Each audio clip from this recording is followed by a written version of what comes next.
I bought this book, Teaching the Bible Today, off eBay a while ago. Walking around the house just now trying to decide what it was I was going to do a video on. I'd looked down the bookshelf and this one popped out. I've never read it, but I read a little bit just now when I picked it up and I thought, well, that's enough for me to be able to do. The Aims of Christian Education, and this is from the Education Act of 1944. Right? Christian education is a complicated process for which no particular group of educators takes sole responsibility, but towards which a number of different groups contribute a part. School, church, home and society are some of the more obvious groups involved. The weight of responsibility for Christian education borne by the schools varies enormously from country to country, but in England and Wales, the schools are compelled to bear a considerable share of that responsibility. It is required by law that every school day in every county and voluntary school shall begin with collective worship on the part of all pupils in attendance at the school, and that in all such schools religious instruction shall be given.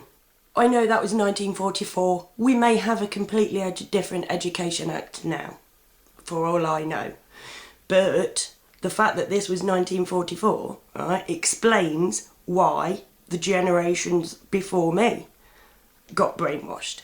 And indeed my generation, because every morning we used to have to sit on the floor of our hall, cross-legged, straight backs, singing songs about Jesus. Why, is my question. Why do we have to have that? Because if they didn't start it at the age of 4, we would grow up and we'd know, if we were left to find for ourselves what God was, they wouldn't be able to get away with what they're doing. The head of the English church is the Queen, and the Queen is exactly the opposite of God, of Jesus.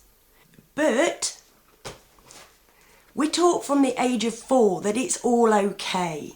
The people who made this Education Act up are the people who made the money up, who made the wars up, who look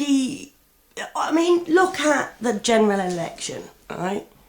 It's like hung Parliament, Tories, Labour, whatever. It won't change. There'll always be my government, and I will enshrine in law that everybody works for me.